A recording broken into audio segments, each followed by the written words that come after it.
Hey guys, this is Last Act NA, and I've had a couple people ask me to do a full game commentary of me playing Zac, so I figured I'd do it. Why not?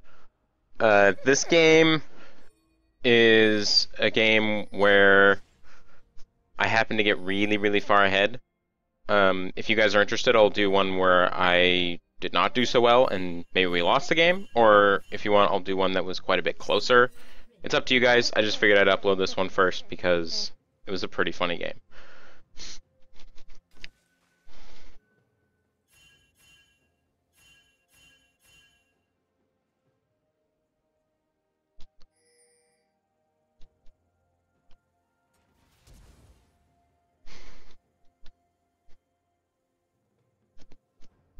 So, basically, at the beginning of this game, we thought they were going to invade, and so we said, okay, let's all stack 5 in this bush, and hopefully they'll run into us. And so everyone did except for Nami. Nami ran out there and ran face first in the Blitzcrank and had to burn her flash immediately. So, stay with your team. So, of course, I'm going to be starting at Gromp this game. And they have a Maokai jungle, so I'm not expecting any real invades or anything like that. But I ward the bush all the same, just in case Blitzcrank tries to cheese.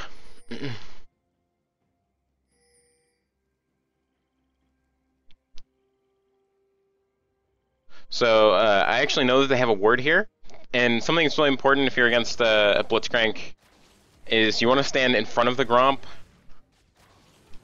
and not smite. So yeah, so towards the end there, I saved my smite until the very end, when I didn't think that he was going to invade, and then he actually did invade the last second, but I was in front of it, so it didn't matter. I knew at that point he would have had to flash over the wall to get the kill on it. If he burns flash for that, then we can probably kill him afterwards.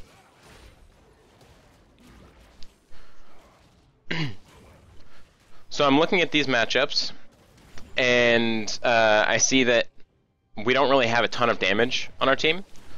So our best hope is to just drastically outwin early, which is going to be, you know, it's going to be hard for us to do that hard enough, but see how it goes.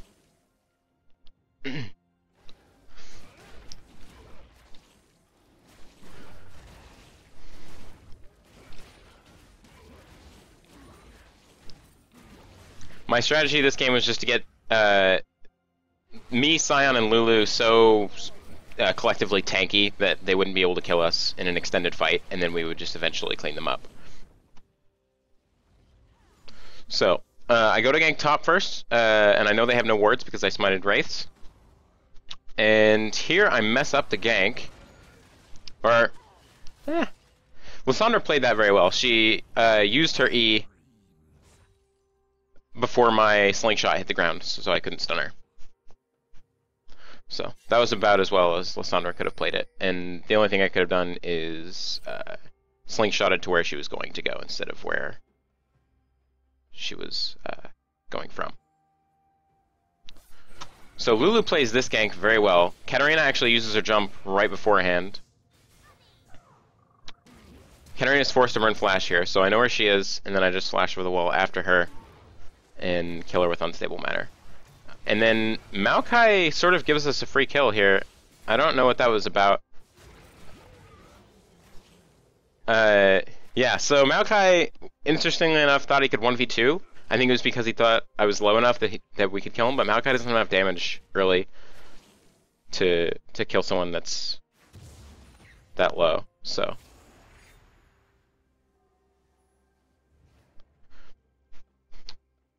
Right there, I probably should have done Dragon.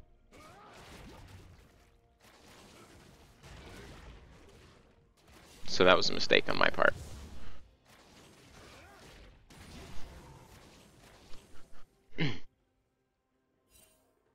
But I do get level 5, so my jump range is fairly high. So I go down bot lane, see if I can make anything happen. I'm asking him the whole time if there's wards or not, and Nami doesn't really say anything. So I'm kind of just assuming that there's no wards. I'm guessing.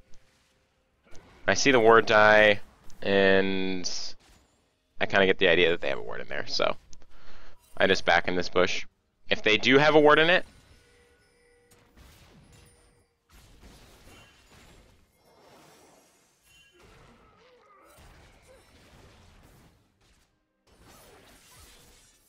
so if they did have a ward in it, then they would have had to like engage on me to start a fight, which they don't want to do.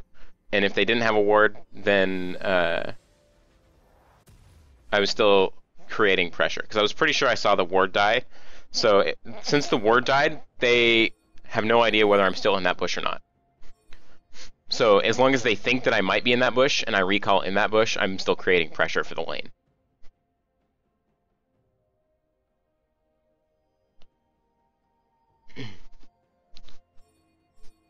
So they saw me back and they do dragon, which is a good call by them. I should have taken it off the map earlier, but I did not do that, so they capitalized on my mistake.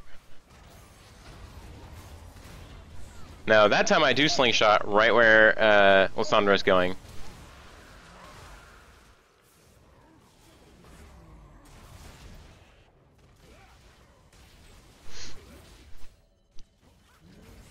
This is a very messy fight. I'm sort of just focusing down people that I think we can kill easily. Sion flashes over the wall balls deep with me, which was a very good flash. We were sure that we could get that kill if he flashed over the wall, because Maokai had no flash, so. And then we ended up getting a red buff. And Maokai also had no mana, so there was no way for him to defend himself. I actually donate this to Sion. Just hopefully he can get a little bit more help in that lane, because I know I'm not going to be ganking top, so any advantage I can give Sion without actually ganking top is awesome for me.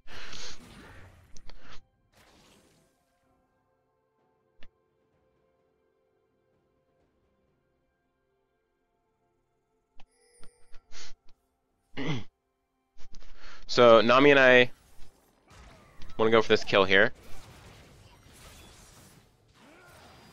And Maokai actually goes behind me, which is a bad idea.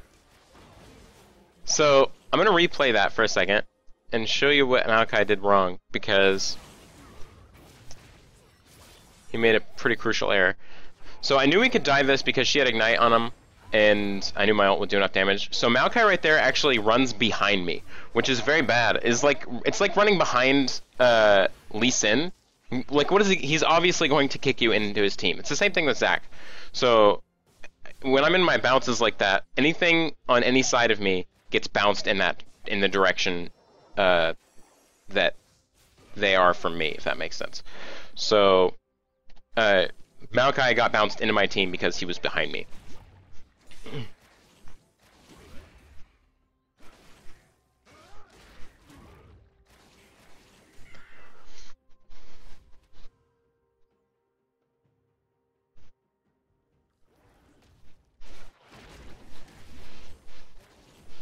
So I'm just taking my red buff here. And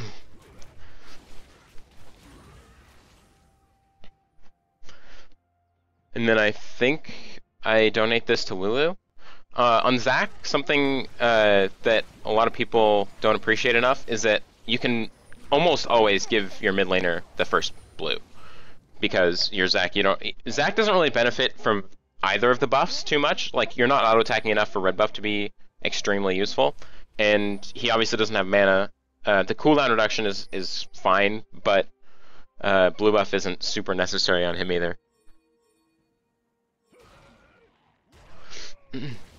So I see the bot lane is sort of too pushed to gank, and Nami still hasn't told me if there's wards in any of the bushes, so I just go to farm Gromp while I'm waiting. And you can also get the smite buff from Gromp, which is really, really useful on Zac because it gives you almost a free Thornmail. So I see Lissandra teleport down, and there's not much I can do about it. I don't have Slingshot yet, so I'm waiting. And then they actually walk up close enough and I'm able to bounce Lissandra into the turret. Blitzcrank actually pulls me into the team, which is not a good idea.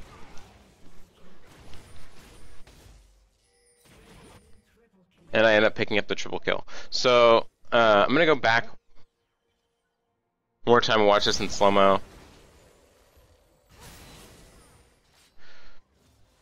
So, Lissandra walks up close enough here that I can slingshot to her. And then, something that's really important is, if you can bounce somebody into the turret, obviously that's a lot of damage that is going to be happening. So I pick up the blobs and immediately start going for Graves, because he's the next person that's going to be doing damage.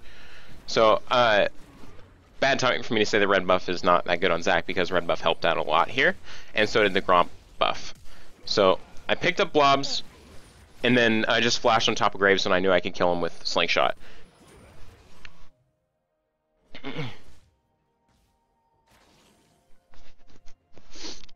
And then after that, it was pretty much just using all of your abilities on time. So Maokai comes in and sort of tries to half-ass get the kill, and doesn't end up working. There was a possibility I could have 1v1'd him, but I didn't want to chance it, so. Because Maokai does have the AoE Smite, which AoE Smite is the bane of Zac's existence. If you end up in passive and the enemy jungler does have AoE Smite, then you are pretty much guaranteed dead. So it's in case he did pop my passive there, it would have been very risky. So I didn't want to go for it. So I just go straight up Warmogs first because I'm extremely far ahead at this point. And they have no percentage damage on their team besides Maokai W. And Maokai is very, very far behind.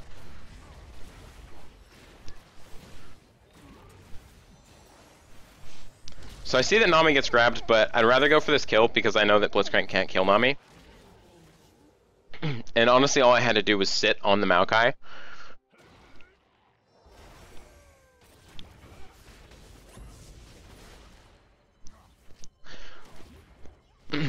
So Graves eased over that wall, which is good by him. Did I have ult up?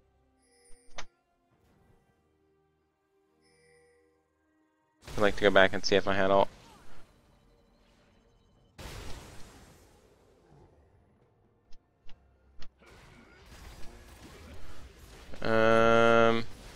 I had ult here.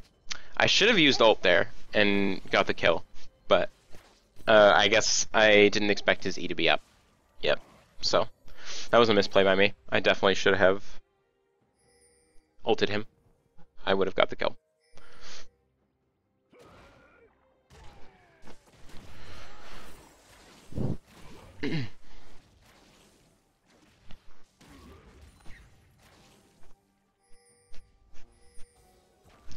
So I knew there was a ward in here, or I was fairly sure there was a ward in there.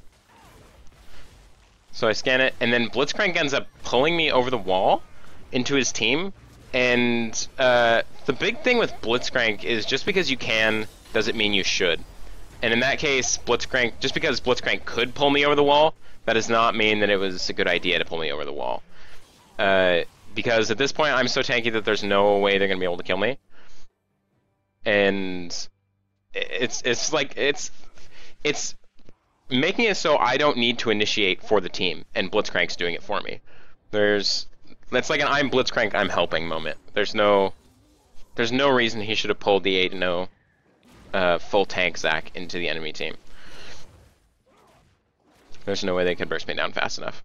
So basically at this point in the game, I get to be almost as stupid as I want because of how fed I am. So I slingshot onto the Lissandra, and I just tank turret. And like right there, otherwise, if I wasn't this fed, that would have been a huge mistake. But because I'm this fed, I can basically play much more recklessly than I normally would be able to. And I see the dragon's up here, so I'm trying to call my team over to it. They kind of want to go for KDA at this point.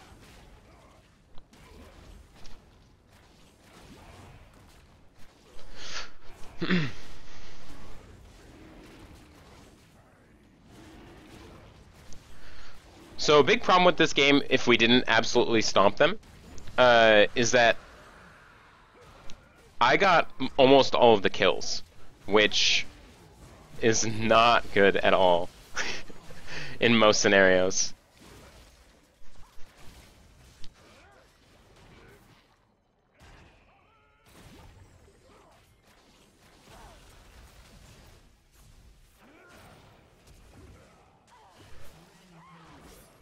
So okay, so that's another time where Blitzcrank should have known that pulling me over that wall was not going to amount to anything positive. Um, the Blitzcrank messed up quite a bit this game, and I think he must not play support very often or something like that. Or if he does, then I guess he was just having a bad game, because pulling Zac, like if there's so many targets you can use your pull on, Zac or Sion is not the one you want to pull, because there's very little chance that they'll die after the pull, or even if they do, you'll have to burn so many spells to make that happen that it's not worth it.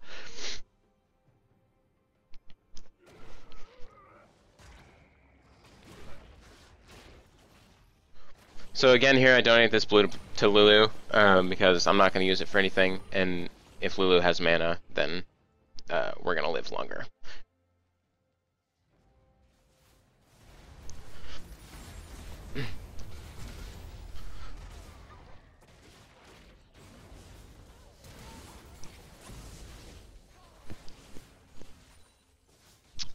I'd like to talk about Zac's dragon potential for a couple minutes, just because I've heard a couple people now say that Zac's dragon control is not very good, and I don't think that could be more incorrect, honestly. I was actually watching The Odd One, and The Odd One was talking about junglers that aren't very good at combining abilities with Smite. So, for instance, Nunu is a very good smiter because he can consume and smite, and that's 2,000 damage at max level.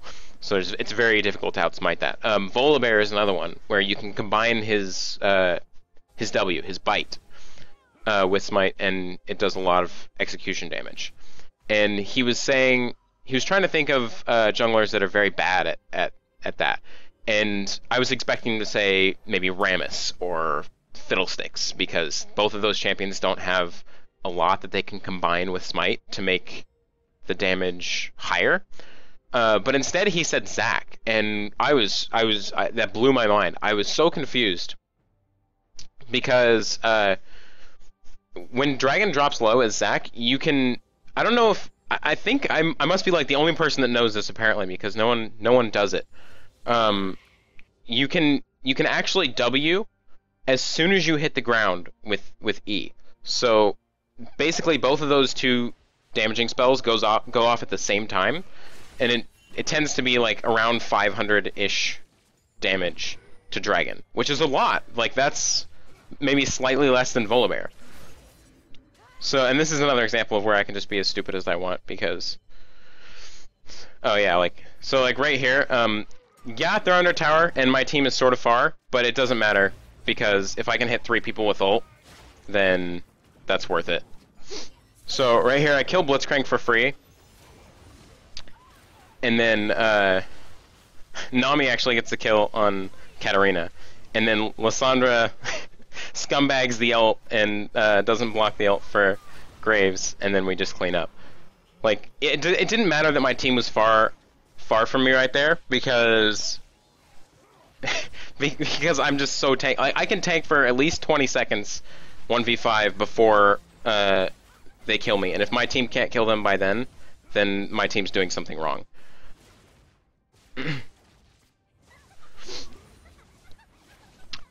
So if we go over my build this game, I'm just going to point this out really quick and explain why I built the items that I did. Obviously Cinderhulk, I'm not going to explain that one. Unless you're going full AP Zac, then Cinderhulk is obviously the best choice. I went Warmog second because, like I said, they have very little percentage damage, and most of their lanes were fairly behind, so I knew that stacking health would just make me more difficult to kill. And then after that, I went for Spirit Visage, because they do have 3 AP, 4 if you count Blitzcrank. 3 AP champions, and Graves, like I said, Graves is 1 and 3. He's not going to be doing enough to me. Like, he's going to have to get through all my health. It doesn't matter if I have armor at this point, because they have Katarina, Lysandra, and Maokai that are all doing magic damage. So if I stack MR against that, then Graves is going to be the only one that can kill me, and that Graves cannot kill me.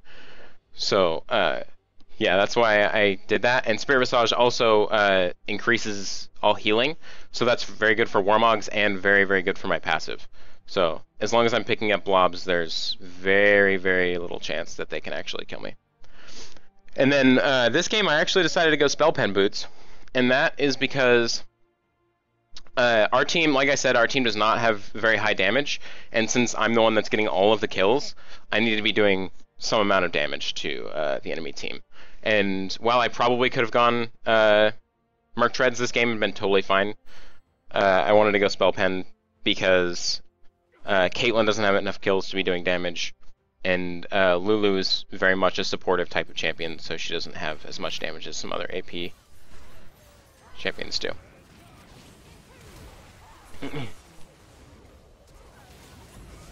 So this is basically just cleaning up the game. We didn't need to do more Dragons or Barons to finish this game. We certainly could have, but it wasn't necessary.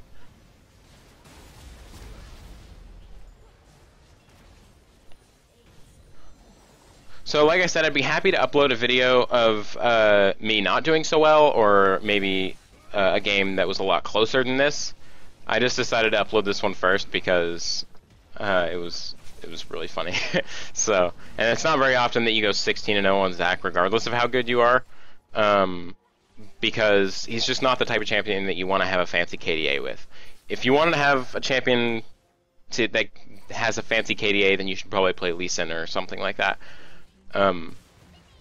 Yeah, Zac is not the champion that your KDA is going to look fancy on. Much more the silent carry type, where you're doing a lot in team fights, but no one necessarily notices it until the enemy team is complaining in all chat about being CC'd the entire fight. So yeah, that was about it for this commentary. Let me know if this is at all entertaining or helpful, or if you'd rather have me upload a losing game or upload one that is closer. If you put a comment in the description, or in the comment section, most likely I will be basing my decision off of your comment, since I'm guessing I'm only going to get 1 or 2 comments. So have a nice day, guys, and don't forget to subscribe for more Zac plays for the 7 of you that play Zac. I will see you later.